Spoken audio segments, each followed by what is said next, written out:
Good morning, everyone. Welcome to Wedgwood Community Church this morning. We are really glad that you chose to join us on this chilly fall morning. If you're listening live with us, welcome. If you're listening later in the day or later in the week, we are so glad you chose to join Wedgwood's service. And the first thing that we do is our announcements. So Liz will proceed with the announcements today. Good morning, everyone. We have just a few announcements today. So starting next week, we have our second annual celebration of the arts, which should be really fun. We're going to be sharing art, writing, music, poetry, anything creative. If you've created something, a family member or something that you've seen that you that maybe somebody else created that you just want to share, that this is the time to do that. So email the church at wedgwood.church@yahoo.com or private message me or Melba, and we will put that in the queue to be shared next Sunday. We know it's going to be really special. You can also hold it up and share it yourself. If it's a piece of pottery or something like that, feel free to do that too. Awesome. And then the following week, I can't believe it's almost already Thanksgiving. On November 21st, we have our Thanksgiving service, Being Thankful in a Thankless World with Melba Evans. And then the following Sunday, November 28th, Everything You Wanted to Know About Hanukkah and Were Afraid to Ask by Cantor Elias Rukvarg from Temple Israel.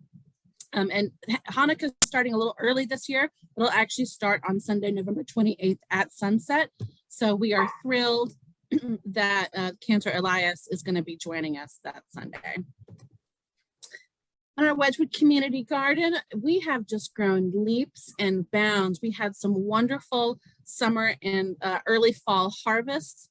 We actually met yesterday. Shout out to Thomas for pulling up a lot of the old stuff so we can get ready for the winter planting.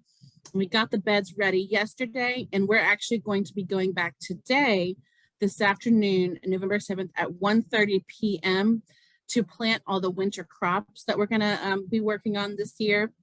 So if you'd like to join us, we have plots, beds 13 and 14 at Park Road Baptist Church, which is right down the street from Wedgwood. So really thrilled that we're keeping it in the neighborhood and being a part of the local community in that way. And we're so grateful to them to let us use these two plots to grow food that supports our local food pantry. So if you'd like to join us, see you at 1:30. And like we support the food pantry with our community garden, we need your help supporting our food pantry as well.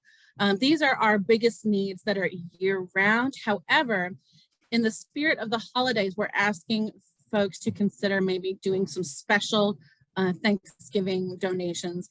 We are asking for chicken, turkey, or ham. If you donate any of these proteins the week of Thanksgiving, we ask that you make sure they're defrosted. Otherwise, if you want to donate them earlier, that's totally fine. They don't have to be defrosted because we have fridges and freezers available to store them. But especially with turkeys, they take a few days to defrost. So we want to make sure that they're actually usable for folks if they want to cook them on Thanksgiving, as well as cranberry sauce, dried or boxed potatoes. We don't need regular potatoes because we have so many potatoes, which was very exciting. Melba and I sorted through like 1,200 pounds last Wednesday. It was very exciting. So shout out to Share Charlotte and folks who donated. That's going to really help people. People were very excited on Wednesday to get potatoes. So thank you to that. And then, macaroni and cheese, green beans, cream of mushroom soup, crispy fried onions, gravy, whole like regular onions, rice, dinner rolls or cornbread, any kind of bread that you would want at a Thanksgiving table. Please consider donating. Canned or fresh yams. We're actually good on sweet potatoes, but if you want to donate some canned sweet potatoes, we'll take that too. Canned or fresh corn, marshmallows, apple cider mix, and any sort of pies. One of my favorite things about Thanksgiving at the table to eat is the Thanksgiving pies. So we'd love to get some donations of all sorts of goodies for folks who maybe have a little bit less, but certainly aren't less deserving of being able to have a wonderful Thanksgiving. So please consider donating. We're working on setting up a PayPal for the church specifically if folks want to donate to the pantry. to help us purchase some of these items as well. So we're working on that, and I'll keep you posted. Some upcoming events on November 11th, this coming Thursday. They will be reading Gender, Your Guide by Lee Ayrton, PhD. They're going to read chapters 6 and 7. And then the following meeting will be in 2 weeks on December 2nd, read the remainder of the book.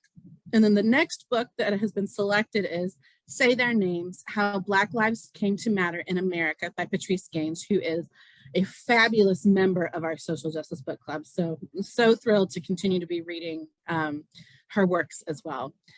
And our next Social Justice Committee meeting will be on Tuesday, November 16th at 6:30 p.m. So if you would like to join either the book club or the Social Justice Committee or both, let us know and we will get you the Zoom links for both of those events. And connect with us. We are on Instagram. We're on Facebook. We have a very active Facebook page. We also have a website. And if you want to get in touch with us, you can email us at wedgwood.church@yahoo.com, or you can contact us at 704-641-0454. And a quick reminder, these announcements, we like to keep them relatively short and sweet, but our newsletter has many more events from in the greater community. Has a lot more details for things. So if you have a question about something that was mentioned in the announcements today, make sure that you read the newsletter, because the newsletter will most likely be able to clarify some things for you to have more details. And if you're not receiving the newsletter, but you would like to receive that newsletter, you can sign up by emailing us at wedgwood.church@yahoo.com. And I believe you can also sign up for the newsletter on our website as well. And feel free to contact us at any time. We are available. So Melba is our ministerial coordinator. I, Liz Shob, am the community outreach coordinator, and Ashanti Munir is our fabulous music coordinator. We do so much in the community, and we are always in need of help supporting the services and the missions of this church community.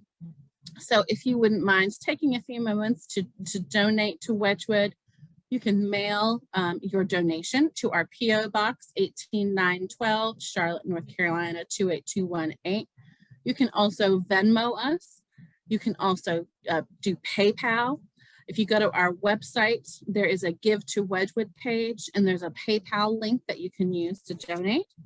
And you can also find us on Zelle. And as I said, soon we will be creating a PayPal thread specifically for food pantry. So if you want to give to the larger church and give to the food pantry, both would be welcome. So please take a few moments and consider giving to Wedgwood today. Thank you so much. Does anybody else have any other announcements?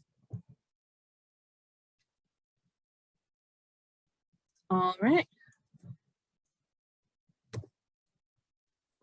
Add one thing, if before Liz gets the PayPal set up with the food pantry, if you donate through one of those other avenues, if you would just email the church and say, I just gave through PayPal or Zelle $50 and it is for the food pantry, then we can designate it for the food pantry like that way. So just if you do that before she gets that set up, just email us and let us know that that money was intended for the food pantry. Thanks. Thanks, Melba. And next up, we have our prelude. Now, Rhea and Heather would lead us in our extravagant welcome. Good morning. Rhea's not feeling very well today, so I actually have my other daughter, Ella, with me. She's going to read. We are all welcome here. Welcome to church that works for peace, justice, equality, and the care of Mother Earth. An extravagant welcome to you because of your gender identification, sexual orientation, ethnicity, economic situation, physical and mental challenges, doubting or believing, being depressed or full of joy. We are a community of curious and creative spiritual seekers, striving to learn and embody the way of Jesus and other spiritual leaders. Like Jesus, we focus on the plundered and the marginalized as we try to address the major issues of our day. One of the ways we seek to heal the world and ourselves is through sharing parts of our personal story. We are all welcome here. We are all welcome. Welcome here. Amen. Yes. Amen. And now Liz will have our moment for all ages. Oh, Yes. this is the guy. Oh, he's If we have big folks and little folks, all ages today, I've got a message for the autumn.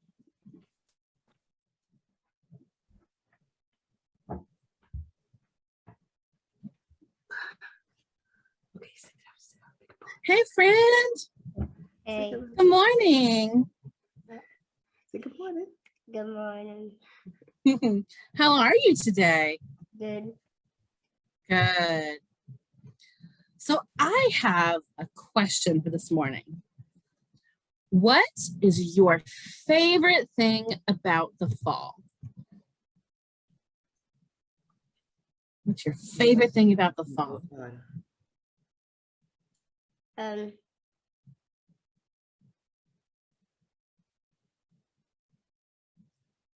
playing with the leaves. Playing with the leaves? Oh, that was always one of my favorite things growing up is, you know, we would rake all the leaves into a big pile and then we jump in Jump it, into play it. in it and have so much fun. Yeah. And even as a big kid, I love watching the leaves change and Me the too. trees, all those pretty colors. How about other folks? What are other folks' favorite things about the fall? When I was teaching, I always loved going back to school in the fall as a teacher in public school at CPCC. It was exciting to meet all the new students and all the new people and get started on a new curriculum. So I look forward to going back to school. Awesome. I like the cooler weather and with it not being so humid. Yeah, it's starting to be hot chocolate weather now, which is one of my favorites. Season.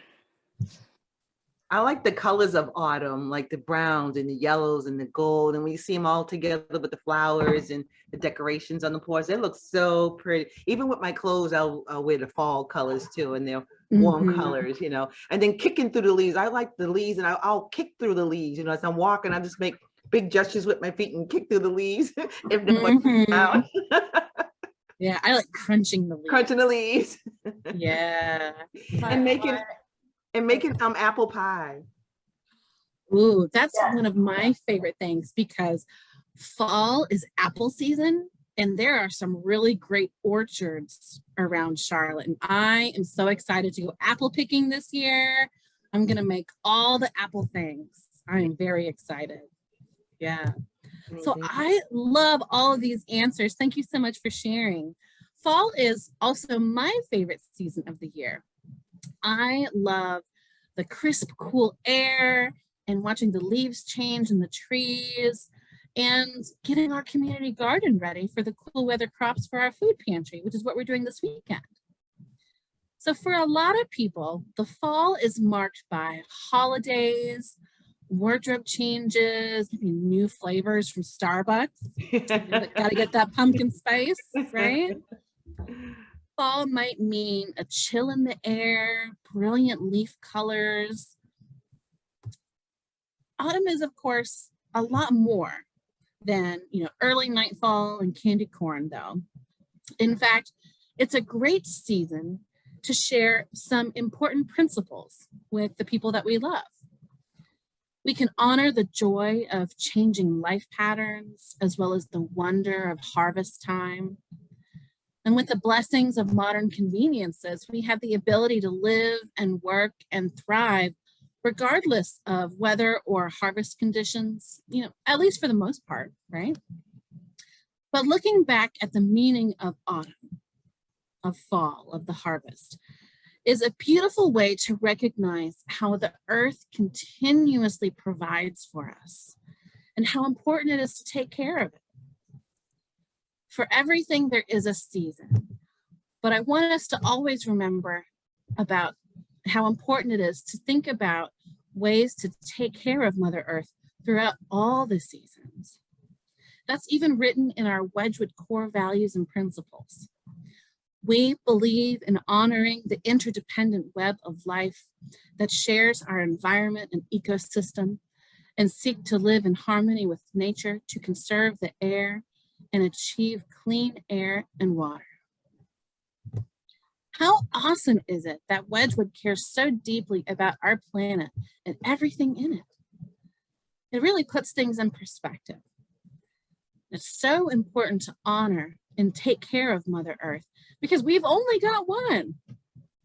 So let's remember as we move further into autumn, into the season of Thanksgiving, to also give thanks to the earth and to remember to always take care of it. Thank you. Amen. That's a great message for all of us this morning to remember as we go through this beautiful season. And now we come to our time for celebrations and concerns. I want to also express a celebration. Liz has become the communications chair, communications committee chair of Mecklenburg Ministries. So we are very proud of her and appreciate her taking on that extra responsibility. So congratulations, Liz, and thank you so much for representing Wedgwood so well. We all Is that do the same as appreciate- MECMEN? Yes, yes, we do appreciate it. We want to remember Donna, who's with us this morning with her health struggles. Ashanti's daughter, Naj, with her health struggles, as well as looking for housing. Betsy contacted me this morning, as I already told some of you that she is not going to be able to be here this morning to speak, and a friend of theirs passed away in Michigan, so they have gone to Michigan and are driving back today. And she also earlier in the week expressed that we remember their friend John, who has liver cancer, and his son, who has an eye tumor at the same time. That's a real struggle to go through. And then on top of this, the death of a dear friend. We want to celebrate with Laura. I believe your daughter found a house and will be moving in December, and we are really happy for that. And of course, we want to remember all those who struggle silently, who don't express their needs. They don't feel comfortable to do that. So we want to remember them and those who suffer.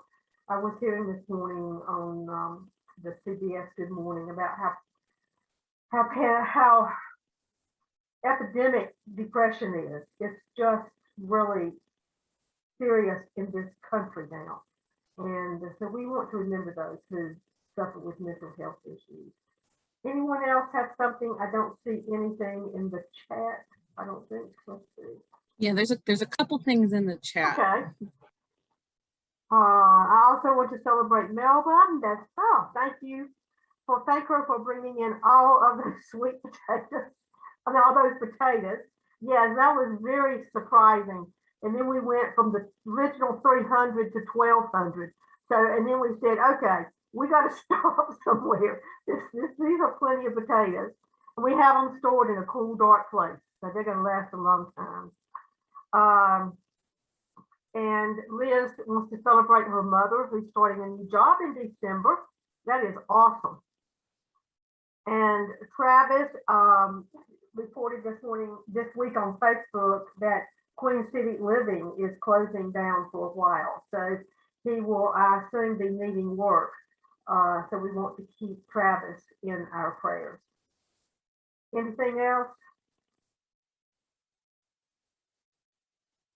All right, then let's go to our time of prayer, if that is your belief, meditation, self-reflection, however you want to use the next few minutes as we lift up these needs and celebrations.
Amen.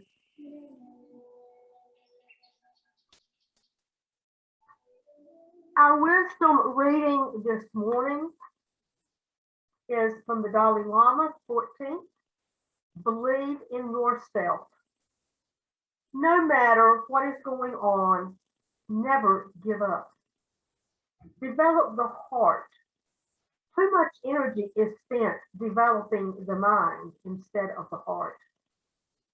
Be compassionate, not just to your friends, but to everyone. In your heart and in the world, work for peace. And I say again, never give up. No matter what is going on around you, never give up. And I think that relates well to the topic that was to be brought to us this morning, discernment, awareness, understanding, and action. And as I said earlier, I received a call from Betsy, who was to speak this morning, that she was out of town due to the death of a friend.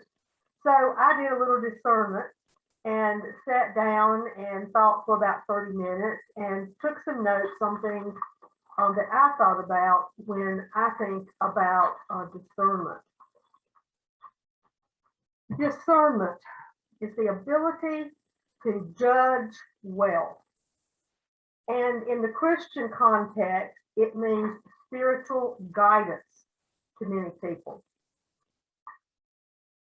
Spiritually based decision making, the ability to evaluate situations and choose the course of action that is best, while also being aware of the implications of the other options that we may have.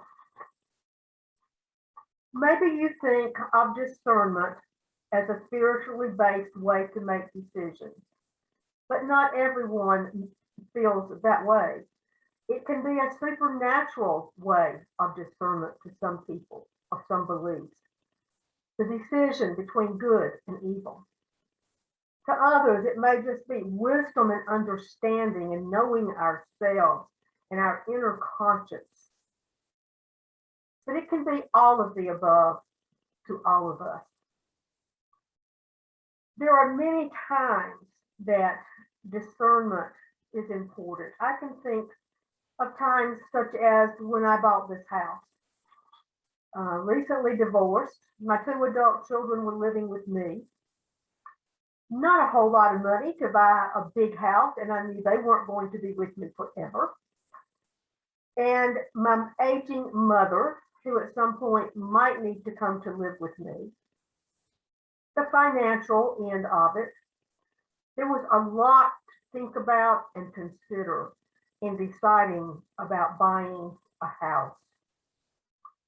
And in discernment, it's always good to have someone that's going to be honest with you about things.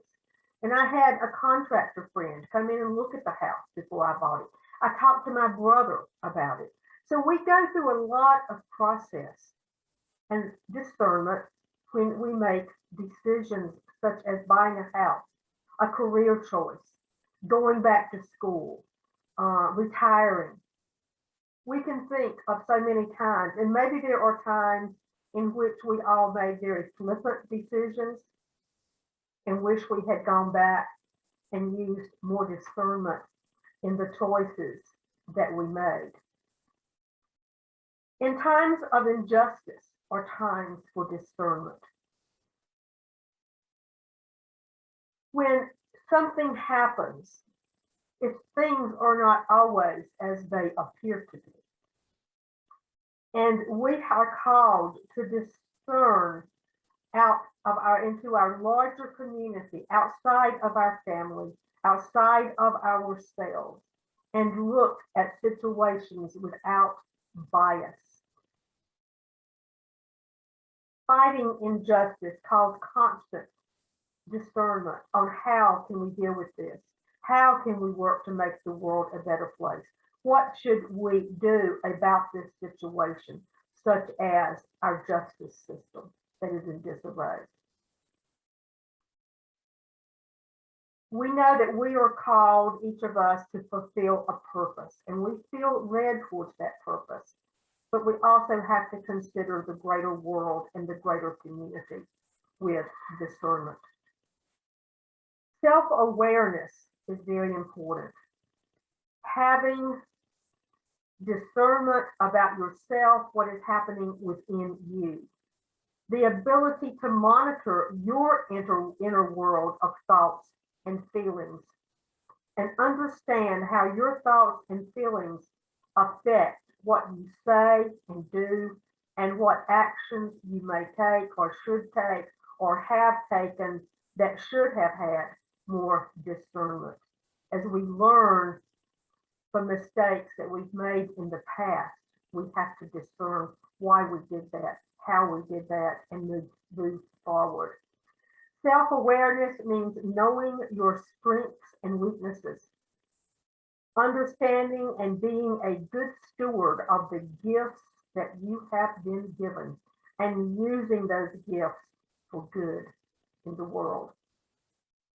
Be diligent and disciplined in self-reflection and awareness, along with discernment. Invest the time and do the work. It is not easy. And it's not something that happens in 5 minutes. Those 5-minute decisions are often things we end up regretting.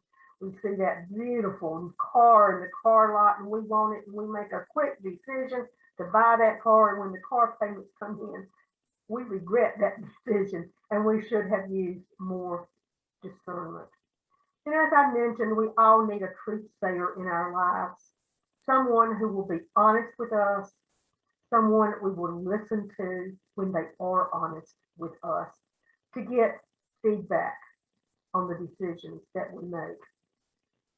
There's an old Chinese proverb that says, "He who knows others is clever. He who knows himself has discernment." So think about the terms that we were called to think about this morning. Discernment, awareness,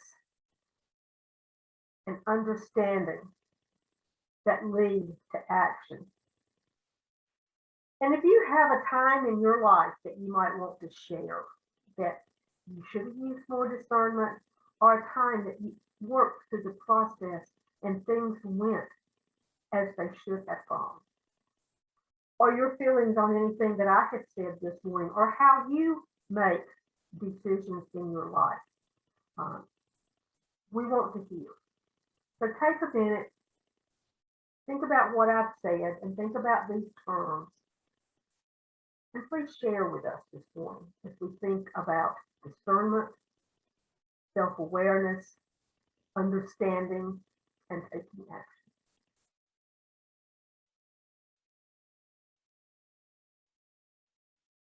Anyone? Ashanti? Well, I'm attracted to bright and shiny objects.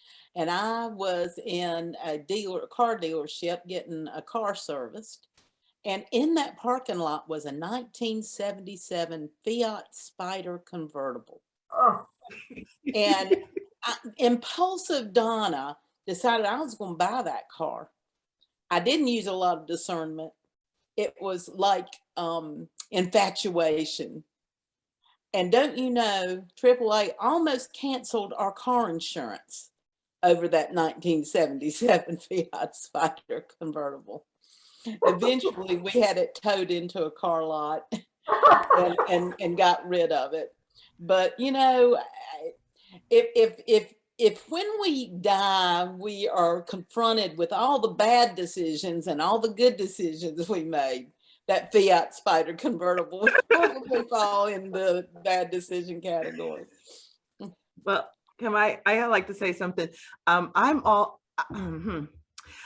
feel like I have not been so great with discernment. I didn't trust my decisions because I feel like I wasn't looking at things like from every angle. I could only see like from one angle. So I would get nervous to make a decision. I would just go over and over and over and over in my head and see if I looked at, checked everything out. But as I'm getting older, I still have the reservation of my decisions, but I'm able to ask more questions and understand the situation. For example, I bought a car last year for my birthday. I didn't plan on buying a car, but my other car didn't work and I needed a car. So I started looking for a car, and I met this wonderful man at the Sign and Drive, whatever it's called. And I went down there and he's saying, oh, you could buy this, you could buy that. And he offered me this SUV. I'm like, no, my payment's only got to be this much. That's going to be too much. No.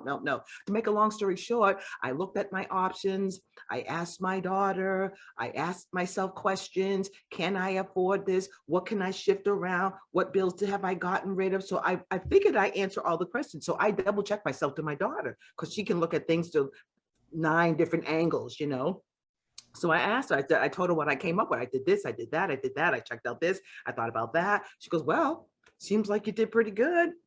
Go ahead and buy it. I should go. Did you check out this? I said, well, yeah, I checked out that and I checked out that. And this is 122 and that's 125. And I got rid of that.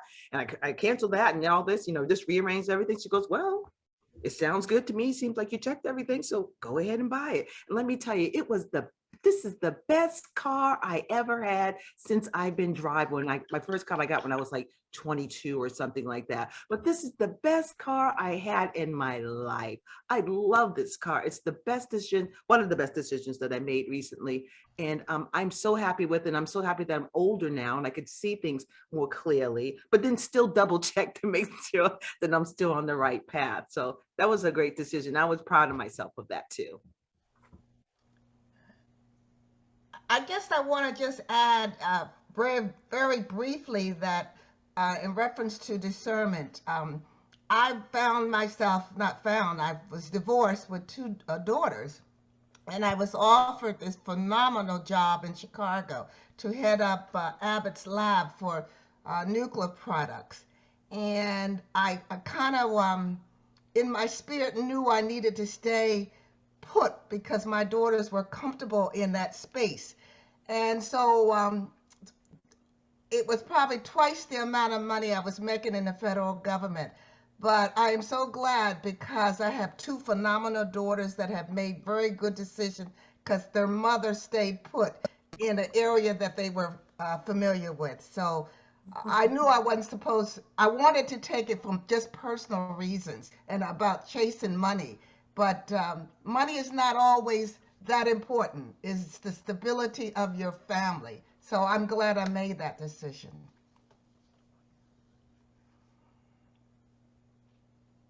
Anyone else?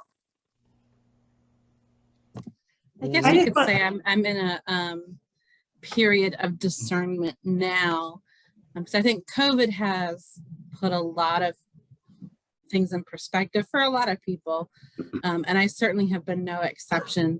And just really thinking about, like, what do I want to do with my life? And am I on the path that I feel like will serve me best? And maybe do I need to think about taking a different path? I've been kind of going through that discernment, and I'm still there. So like no decisions are being made, but it's more, I think for me, it's really kind of listening to God, the universe, whatever you want to call it. Like whatever is laid on your heart, that's really what discernment is listening to that voice. And so I'm in that kind of in between place right now, and it's not a bad place to be. It's actually a very peaceful place to be. Laura? Yeah.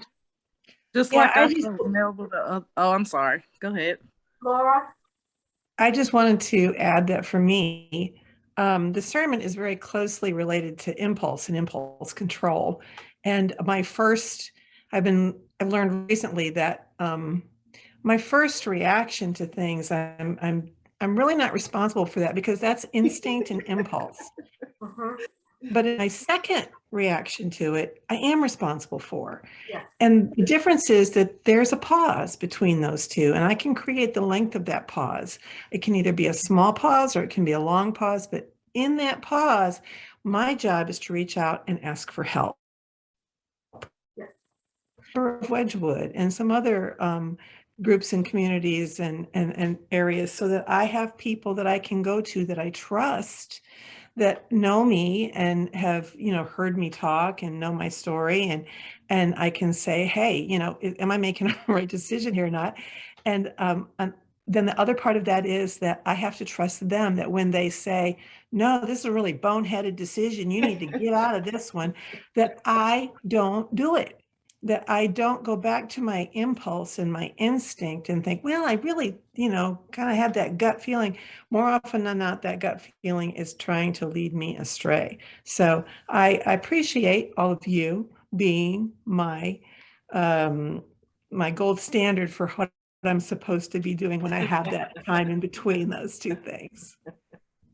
Amen. Amen. Amen. Well said. Well said. Mariah, Raquel? I told Melba the other day about me getting a job at the group home with the kids. Oh, yeah.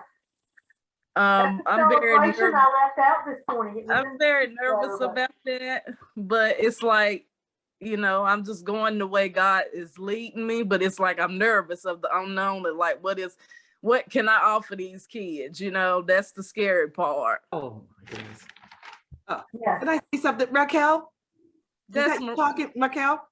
No, Mariah. Mariah, listen. Your question to yourself, what can you give to the kids? Oh my God, you have so much to give. Oh my God, you got me tearing up here. I'm like, you have so much to give. Your spirit is so wonderful. So don't worry about that part. Please don't worry about that part. I'm telling you, that's where you're supposed to be. So just relax and go into it. That's where you're supposed to be with the kids. That's a blessing right there with the kids. How old are they? Their age range are 12 to 21. That's the age range. That's where they need to. Yes. No, girl, don't worry about that. You follow I always say, follow the breadcrumbs. Just eat the breadcrumbs. No, you're all right. Amen. Can I have one more story just real quick? Sure. I moved down here in 2016, and I had to end a long-term relationship, and very hard to do, but I knew I had to leave at that time because it wasn't doing any good for me. And I was just in a dark place. I wasn't doing good, I wasn't rising, and so I had to go. I had to go at that time, because if I didn't leave Massachusetts, I'll go back to the same situation. I would go back because I left so many times before, and I end up back there. I think I left about 6, 7, 8 times, so I decided I have to leave. And so that took a lot of discernment. I was so scared. I'd never been out of Boston. Boston has been my home. I don't know anywhere else. My girlfriends live down here. We came to visit, me and my daughter. We said, okay, we're just gonna take a leap of faith. Just go for it. I don't know what's gonna happen. I don't know where the jobs are. I don't know nothing. I don't know nothing about the South. I didn't know nothing about the South. I've been in Boston all my life. So I came down here and we found a nice house to rent. I mean, everything just sort of just fell right into place. It just fell right into place, like driving down the street and all the lights are green. It was just kept going and kept going. And everything just everything that we needed fell into place. I got my unemployment. I mean, it just fell into, I got temp work and the medical billing, everything that's fell into place. And since everything had fell into place, I was like, okay, I guess I made the right decision, but it was scary.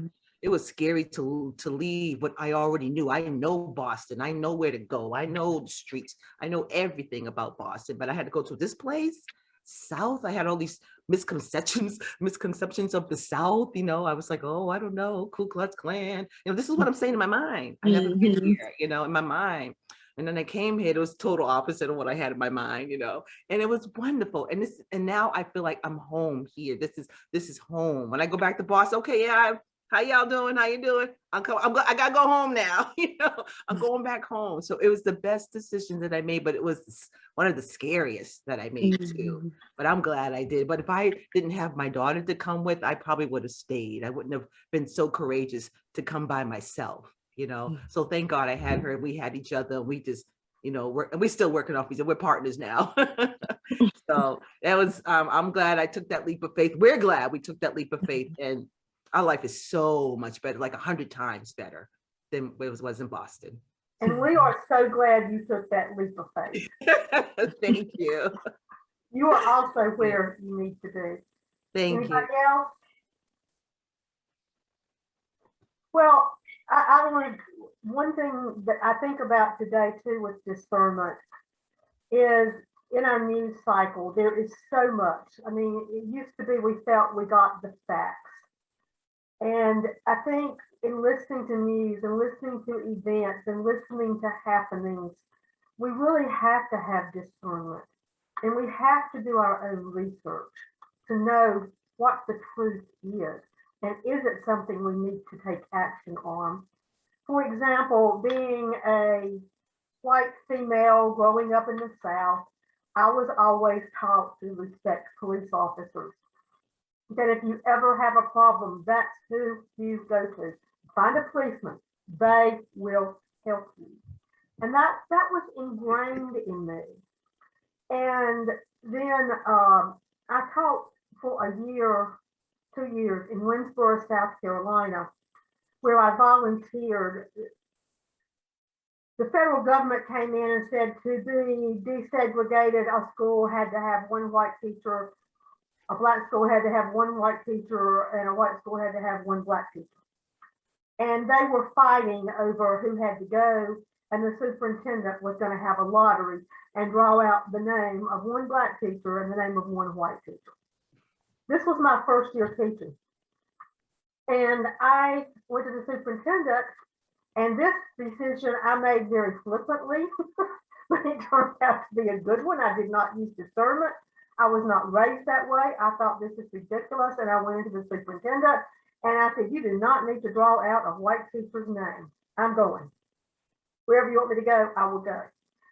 And my father let me know that that was a very flippant decision, although he supported me, but he was concerned about my safety in a small southern town as a young white female from KKK and other groups. But that flippant decision turned out to be a really good decision. Those were the most amazing 2 years I've had in my life. But it was at a meeting there when I first heard something about police officers, and I think I was about the only white person in the meeting, and they were talking about fear of police officers. And I didn't say anything, but I'm thinking, what? The policeman is one of our community helpers. We learned that in first grade. The policeman is one of the people that we go to if we get lost. That's what my parents always told me. That was the first clue I got. And then as time has gone on, there have been so many things that caused me to realize that in situations, for example, when police officers have been killing Black men, for example, that maybe initially it sounds like he had the right to do that, but with more discernment and more awareness, you begin to realize, well, it wasn't exactly like that. And it's taken time, because when that's ingrained in you, and I think it was in most white kids at that time, it's a step. It's a step that it's like, I can't believe this. This can't be so. But, and I'm not saying, please don't misunderstand me, that all police officers are bad. I'm saying we have to use discernment in those kinds of situations. There may be times when it is warranted, but there are more times when it's not. And so I say that because I said in social justice issues, we have to use discernment. We have to look at situations, and we have to think within ourselves and outside of ourselves, what's going on here, and talk. And this is a great community to talk through situations like that, people to talk. I can't think of anybody better for me to go talk to than Connie Green to help me discern situations of injustice And it's okay to be confused. It's okay to be confused. There's nothing wrong with that. But take that long pause and discern what's going on. Does that make sense? Yes. That's just from my heart. Yes. Tommy, you look like you might be going to say something. Me? Yeah. I've made a lot of really tough decisions. And one question I always ask is, what has heart? What has heart? And a lot of times it's really not clear what has heart until you study it, think about it, pray about it. But eventually what has heart emerges. And then you have to listen and do what your heart tells you. Amen. And those are good words to close on. And we'll go to Ashanti's song, I Stand on His Word.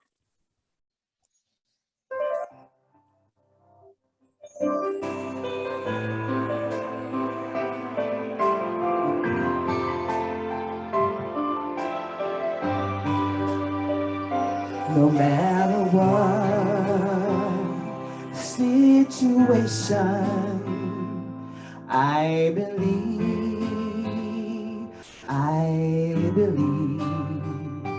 no matter what the circumstances, I believe, I stand on your word, stand on your promise, I stand on your word, I stand on your promise. My soul says yes, my soul says yes. Even when my faith gets weary, I believe, yes, I believe. For I know that you will answer. I believe, I believe. I stand on your word, I stand on your promise, I stand on your word, I stand on your promise. My soul says yes, my soul says to your will, to your way, I will trust and obey. To your will, to your way, I will trust and obey. I stand on your word, I stand on your promise, I stand on your word, I stand on your promise. My soul said yes, my soul said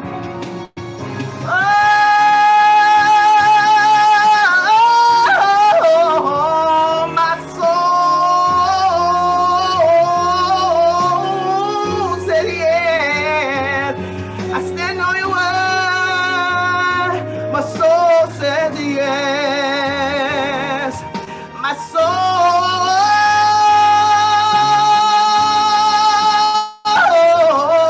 said yes.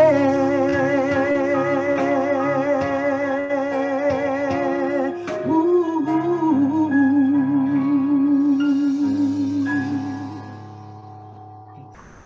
Oh, absolutely beautiful. And Donna has our closing. Life offers you a lot of invitations. Be wise enough to choose which are worth attending to. We are so inclined to say yes to almost everything. What a compliment. An ego boost to be asked to do this and that. But this morning, I'm going to turn that on its head with the wisdom of Warren Buffett. The difference between successful people and really successful people is that really successful people say no to almost everything. End quote. Know when to say yes and know when to say no. I won't tell you this morning to go in peace because sometimes discernment brings disruption. So I'm sending you away with an uncomfortable challenge. Go in wisdom. Amen. Amen.